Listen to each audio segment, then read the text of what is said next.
நேற்று கடப்பாறை டீமுக்கு பலாந்து நடந்தது. நீங்கள் அதை பார்த்தீங்களா?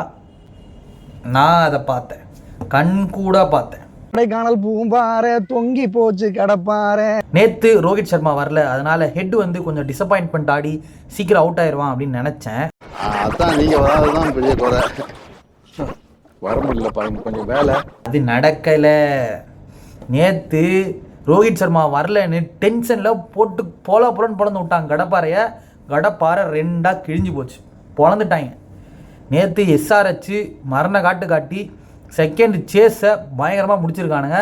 அதுவும் கிளாஸாக விளையாடி செதற விட்டாப்புல. ஸோ நேற்று மேட்ச்சில் என்ன நடந்துன்னு உங்களுக்கு சொல்கிறேன், வாங்க வீடியோவில் போகலாம். நேற்று ஓப்பனிங் எம்ஐ இறங்குறாங்க, வில்ஜாக்ஸ் அப்புறம் ரிக்கல்டன் 2 பேரும் நல்லா இறங்கி ஓப்பனிங் சூப்பராகவே ஆடினாங்க. ஓரளவுக்கு நல்ல பவர் ஹிட் பண்ணி கிட்டத்தட்ட 6 ஓவருக்கு 75 ரன் அப்படிங்கிற பவர் பிளே முடியும் போது இருக்காங்க. விக்கெட் எதுவும் இல்லை.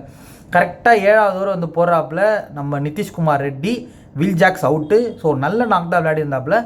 22 பாலுக்கு 46 ரன்னு, ஓரளவுக்கு சூப்பராக இருந்துட்டாப்புல. அவர் இன்னும் இருந்திருந்தாருன்னா நல்லா இருந்திருக்கும். நம்ம கப்பைஸ் சேனல்லேருந்து சொல்லுவாங்கல்ல இந்த டைனோசர் பார்க். ஸோ அந்த டைனோசர் பார்க்லேருந்து ஒரு மிருகம் வந்தது. வேறு யாரும் இல்லை, சூரியகுமார் யாதவ் தான். 1 டவுனில் வந்த மாதிரியே 5 பாலுக்கு 5 ரன் அடித்து ஒரே ஒரு 4 1 ரன் எடுத்து அதுவும் விக்கெட் ஆயிடுச்சு. மறுபடியும் கூண்டுக்குள்ளேயே போய் உட்காந்துருச்சு அந்த பழைய ஜுராசிக் டைனோசர். 23 பால்லே நம்ம ரிக்கல்டன் 50 அடிஸ்டாப்பில் போட்டு போல இந்த பக்கம் காட்டு. யார் அந்த பக்கம் அவுட் ஆனாலும் சரி, யார் என்ன வந்தாலும் சரி, இந்த பக்கம் நான் இருக்கிற ஸ்ட்ரைக்கில் போட்டு பொழந்துட்டேன்னு சொல்லிட்டு நேற்று செஞ்சுக்கிட்டு இருந்தான் எஸ்ஆர்ஹெச் பவுலர்ஸை. நம்ம நமந்தீர் வந்தார். ஸோ அவரு வந்து கொஞ்சம் சுற்றி ஒரு 17 பாலில் 22 அடித்து அந்த ஆள் காலி. அதுக்கடுத்து நம்ம திலக் வர்மா தான் வருவான், இப்போ தான் ஃபார்முக்கு வந்தான் அப்படின்னு பார்த்தா நம்ம ஹர்திக் பாண்டியா வந்தாப்புல. அவன் டென்ஷன் ஆவான், என் பக்கத்தில் இருக்காமன், ஏன்டா ஹர்திக் ஏன்டா வந்தான் அப்படின்னு. பரவாயில்ல, ஹர்திக் வந்து இந்த சிங்கிள் டிஜிட்டில் அவுட் ஆகாமல் ஓரளவுக்கு 15 பாலுக்கு 31 ரன் அடித்து அவன் காலி ஆகிட்டாப்புல.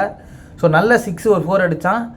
அதுக்கு அடுத்து வந்து திலக் வர்மா அதே மாதிரி 2 சுழட்டி அதே மாதிரி கேட்ச் கொடுத்துட்டு போயிட்டாப்புல. நான் சொன்ன மாதிரியே அந்த பக்கம் ரிக்கல்டன் பொலன்னு பொழுது ஒரு 100 போட்டாப்புல. 16வது ஓவரில் 100 போட்டான். அதுக்கப்புறம் அவனுக்கு ஸ்ட்ரைக்கே வரல பாவம். அப்புறம் ஒரு வழியாக கடைசி ஓவரில் கொஞ்சம் ஸ்ட்ரைக் வந்து முட்டி மோதி எப்படியோ 243 அடித்தாங்க, 5 விக்கெட்டு. அதில் நம்ம ரிக்கல்டன் மட்டும் பார்த்திங்கன்னா 55 பாலில் 123 ரன்னு. ஸோ நேற்று ரிக்கல்டன் மேட்சால் தான் இவ்வளோ ஸ்கோர் வந்தது. கடப்பாறை டீமே ஒருத்தனுங்க அடிச்சு விட்டானுங்க. மும்ராலாம் இப்போ வடிவேல் மாதிரி ஆகிட்டாப்புல.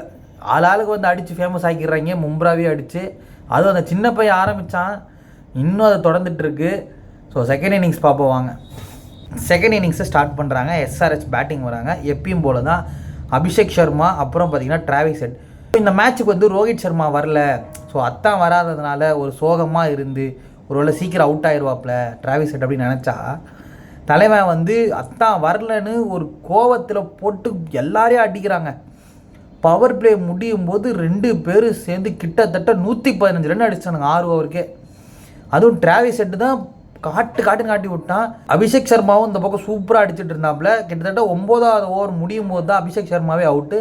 மற்ற முக்கால்வாசி ஸ்ட்ரைக் எல்லாமே டிராவிஸ் ஹெட் தான் வச்சுருந்தாப்புல. அபிஷேக் சர்மா அவுட் ஆகும்போது 25 பாலுக்கு 45 ரன்னு, ஓரளவுக்கு நல்ல ஸ்கோர் தான். அவன் வேலையை கரெக்டாக பண்ணி முடிச்சுட்டு போயிட்டான். இந்த பக்கம் டிராவிஸ் ஹெட்டு போட்டு சாத்திட்டு இருந்தான். அந்த ஆள் வந்தான் அபிஷேக் சர்மா விக்கெட்டு. அதுக்கப்புறம் வந்த இஷான் கிஷன் ஸோ ஒரு தங்க வார்த்தை வாங்கிட்டு அவர் பொடிநடியாக கிளம்பி போயிட்டார். Henrik Klaasen. இப்போலாம் கிளாசன் முன்னாடிலாம் பார்த்தீங்கன்னா கிளாசன் வருவான், ஒரு சுற்றுவான். இப்போலாம் கிளாசன் வந்தாலே பார்த்தீங்கன்னா நின்று அடிக்கிறாங்க. ஒரு கன்சிஸ்டன்சி கிளாசன்கிட்ட இருக்குது. இந்த முறையும் அதை ப்ரூஃப் பண்ணியிருக்கான். கிட்டத்தட்ட யார் அவுட் ஆனாலும் இந்த பக்கம் நின்று அடிக்க வேண்டிய பால் அடித்து எங்கே நம்ம ரன் எடுக்கணுமோ அங்கே ரன் எடுத்து ஓடி எடுத்து ஒரு மாதிரி சூப்பராக விளையாடிருக்காங்க நேற்று கிளாசன். ஸோ இப்போ வந்த எல்லா மேட்ச்லையும் கன்சிஸ்டன்சியாக இவன் நின்றுருக்காப்புல, அவுட்டே ஆகலை. 12 ஓவர் வரும்போது அங்கே 170 ரன் வந்துருச்சு. ஸோ அதுக்கப்புறம் எப்படியோ என்னென்னவோ ட்ரை பண்ணாங்க மும்பை இந்தியன்ஸ், இழுத்து பிடிக்க வேலையே ஆகலை. அப்புறம் பார்த்தீங்கன்னா போட்டு காட்டானுங்க. நம்ம கடப்பாறைக்கு ஒரே அடி தான் பாவம். அந்த பக்கம் ஒன்றும் பண்ண முடியல. 243 அடித்தும் அதை அழகாக பார்த்தீங்கன்னா 8 பால் மிச்சம் வெளியில் இருக்குது. மேட்சை முடிக்கிறானுங்க. ஸோ நேற்று மேட்ச்சு கடப்பாறை பாவம். இதுக்கப்புறம் ஜெயிக்க முடிஞ்சாலும் அவங்களுக்கு வாய்ப்பு இருக்கான்னு தெரியல. ஸோ சிஎஸ்கே எம்ஐ மேட்ச் வேறு ஒன்று இருக்குது, பார்ப்போம். ஆல்ரெடி கடப்பாறை ஒரு தோல்வியை கொடுத்துருக்கு. இப்போது மஞ்சப்பை காரணங்க என்ன பண்ண போகிறானுங்க தெரில. ஸோ வாங்க பார்ப்போம் அடுத்த வீடியோவில்.